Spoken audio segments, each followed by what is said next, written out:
డబ్బు, అనారోగ్యం, ఉద్యోగం, వ్యాపారం అప్పులతో బాధపడుతున్నారా? మీకోసమే మేనిఫెస్టింగ్ మిరాకిల్స్ 11 days ప్రోగ్రామ్. నమస్కారం అనిల్ సింగ్ గారు. నమస్తే శిరీష. ఫైనాన్షియల్ డిసిప్లిన్ అనేది చాలా అవసరమని మీరు ప్రతి వీడియోలో చెప్తూ ఉంటారు. అండ్ అదే ఆలోచనతో అందరూ కూడా ఒక సేవింగ్ మార్గాన్ని ఎంచుకోవడానికి ట్రై చేస్తూ ఉంటారు. మనకి రకరకాల ఆప్షన్స్ ఉన్నా కూడా బడ్జెట్ని ప్రకారంగా మనం చూసుకున్నట్లయితే ఒక యావరేజ్ ఒక 5,000 తోటి ఇన్వెస్ట్ చేసి చాలా తక్కువ టైంలో కోటీశ్వర్లు అయ్యే అవకాశం ఉందంటారా?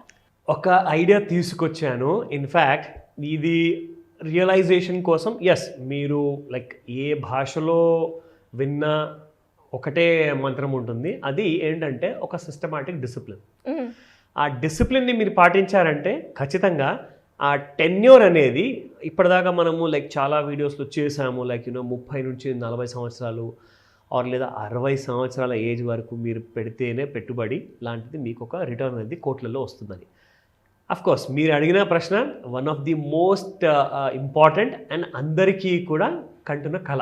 సో ఈ కళని సాకారం చేసుకునే సమయం వచ్చేసింది. ఈ వీడియో ద్వారా నేను ఆ విషయం చెప్పబోతున్నాను.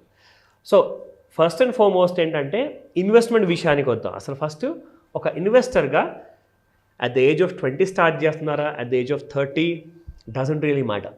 ఏ ఏజ్లో అన్నా స్టార్ట్ చేయొచ్చు. ఇదేం గవర్నమెంట్ స్కీమ్ కాదు, ఇది ఒక ప్రైవేట్ ఇన్వెస్ట్మెంట్. సో ఇందులో ఇది మీకు ఒక ఎడ్యుకేషనల్ ఇన్ఫర్మేషన్ మాత్రమే, రికమెండేషన్ కాదు. సో మీరు ఏం చేయాలి అంటే మీ సొంత రీసెర్చ్ చేయండి, లేదా మీకు ఏదైనా డౌట్స్ ఉన్నా ఆర్ ఎలాంటి క్లాసెస్ మా దగ్గర ఎక్స్పర్ట్స్ తీసుకుంటారు కాబట్టి ఆ విషయం గురించి మీరు కాల్ చేసి తెలుసుకోవచ్చు. ఆ విషయం కూడా నేను ఈ వీడియోలో చెప్తాను. సో ప్లీజ్ ఈ వీడియోని వెరీ ఇంపార్టెంట్ వీడియో కాబట్టి మిస్ కాకుండా ప్రతి విషయం వినండి. సో ఇక్కడ వచ్చేసరికి ఒక పెట్టుబడిదారుడు ఎంత పెట్టుబడి పెట్టాలి కోట్లాధికారి అవ్వాలి అంటే, అది కూడా 10 సంవత్సరాల లోపల కనీసం minimum 1 crore and above. Okay, కోటికి తక్కువ ఉండదు. ఎన్ని అంటే లైక్ ఇన్ని వీడియోస్లో మనం ఒక 40 years 30 years అనుకున్నాం, కానీ 10 yearsలో కూడా కోటీశ్వర్లు అయ్యే ఛాన్సెస్ ఉన్నాయి. 100% ఉంది.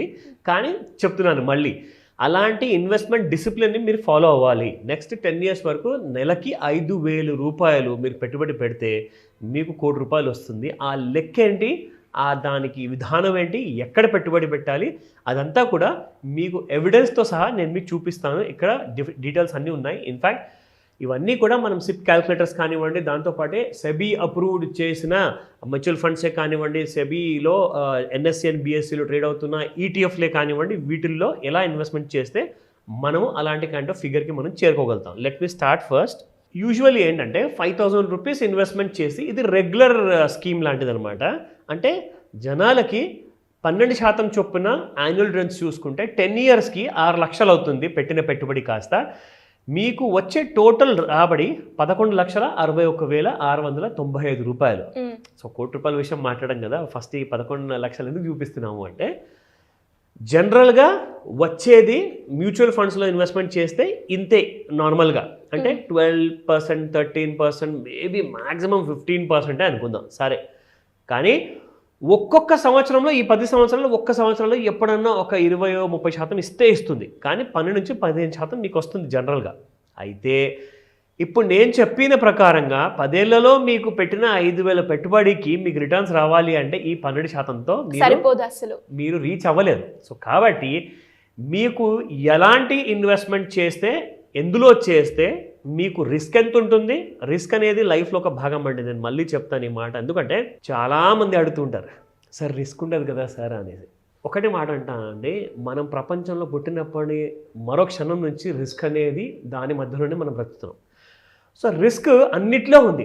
మనం తింటున్న తిండిలో ఉంటుంది, మనం నడిపించే బండిలో ఉంటుంది, మనం కూర్చొని పని చేసుకుంటున్న ఆఫీస్లో ఉంటుంది, రాత్రికి వచ్చి పడుకునే ఇంట్లో కూడా ఉంటుంది రిస్క్. సో రిస్క్ అనేది మీకు ప్రతి చోట్ల ఉందండి. సో ప్లీజ్ రిస్క్ ఉంటుందా అన్న విషయం మాత్రం మీరు మర్చిపోండి, ఈ ప్రశ్న అడగద్దు.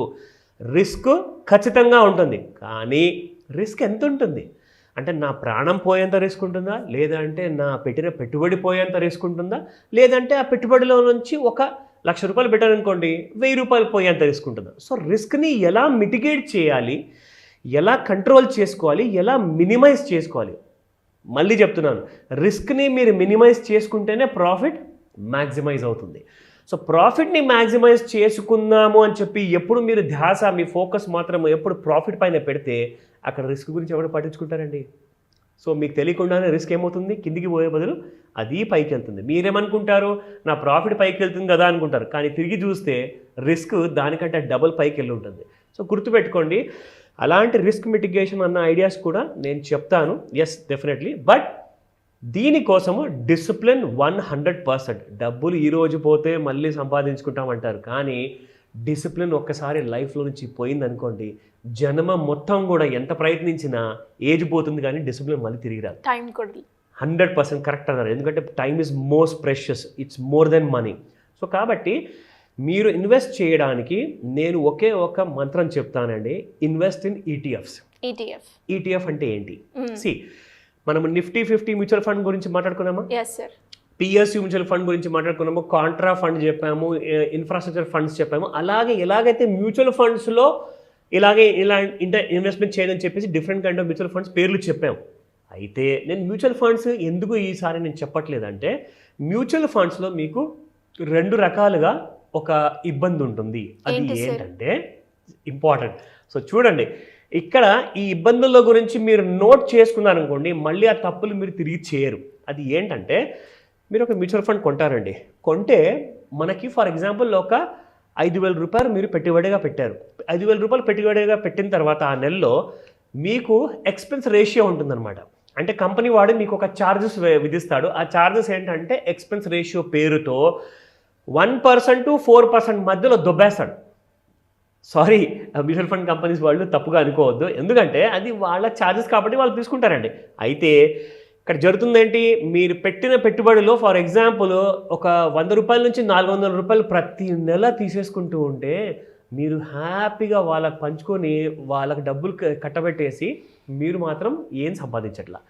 అయితే డబ్బులు సంపాదించిన తర్వాత మ్యూచువల్ ఫండ్లో నుంచి మీరు ఎగ్జిట్ తీసుకుందాము అనుకుంటే ఎగ్జిట్ లోడ్ ఉంటుంది ఆఫ్ దాదాపు 4%, సేమ్ అది కూడా. సో ఇవన్నీ కూడా మీరు ఛార్జెస్ ఇవ్వడంలో ఏమవుతుందంటే మీకు ఎక్కడ కూడా మీకు ఇక్కడ డబ్బులు అనేది ప్రాఫిట్ మిగలదు. ఈటీఎఫ్లో మీరు ఇన్వెస్ట్మెంట్ చేశారనుకోండి, నార్మల్ ఛార్జెస్ ఉంటాయి, ఎగ్జిట్ లోడ్ ఉండదు, మీకు ఎక్స్పెన్స్ రేషియో ఉండదు, మీకు వచ్చే రాబడి మొత్తం మీకే వస్తుంది. ఎంత ఉంటుంది సార్ రేట్ ఆఫ్ ఇంట్రెస్ట్ అక్కడ? ఇక్కడ రేట్ ఆఫ్ ఇంట్రెస్ట్ కాదండి, ఇక్కడ వచ్చే రాబడి. సే ఫర్ ఎగ్జాంపుల్ మీకు మ్యూచువల్ ఫండ్లో రేట్ ఆఫ్ ఇంట్రెస్ట్ అనేది ఉండదు, ఫిక్స్డ్ డిపాజిట్ ఒకటే ఉంటుంది, మీకు ఎక్కడైతే రేట్ ఆఫ్ ఇంట్రెస్ట్ ఉండదు. ఇక్కడ మీకు రేట్ ఆఫ్ రిటర్న్ ఉంటుంది. అది మీకు వచ్చేసేసి ఎంతవరకు వస్తుంది తెలుసా, దాదాపు మీరు 45% వరకు మీరు సంపాదించవచ్చు యావరేజ్గా పర్ యానం. అది ఎలా పాసిబుల్? సింపుల్గా అండి, మీరు ఒక 10 లక్షల రూపాయలు సే ఈ 6 లక్షల రూపాయలు వర్త్ సిప్ మీరు ఒకటిసారి లంసమే చేసేసారనుకుందాం.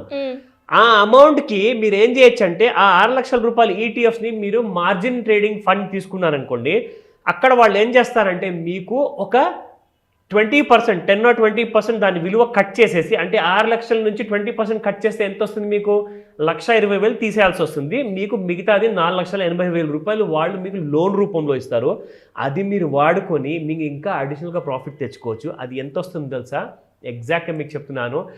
నెక్స్ట్ 10 yearsలో 5,000 రూపాయలు చొప్పున మీరు పెట్టిన పెట్టుబడికి 6 లక్షలకి 1,13,29,978 రూపాయలు. రఫ్గా చెప్పాలి అంటే 1,13,00,000 వస్తాయండి మీకు. ఆ మిగతా చిన్న అమౌంట్ పక్కన పెట్టేయండి. సో మీరు పెట్టిన పెట్టుబడి 6 లక్షలు మాత్రమే. ఒకవేళ మీరు దానిపైన మార్జిన్ ఫండ్ తీసుకున్నారనుకోండి, ఇంకా మీ రిటర్న్ చాలా ఎక్కువ ఉంటుంది. అది మీకు కావాలనుకుంటే 10 yearsలో ఒకవేళ 45% రాలేదు అనుకుందాం, ఎగ్జాంపుల్. ఎందుకంటే 45, 46 అలాంటి మధ్యలో ఉంటుంది.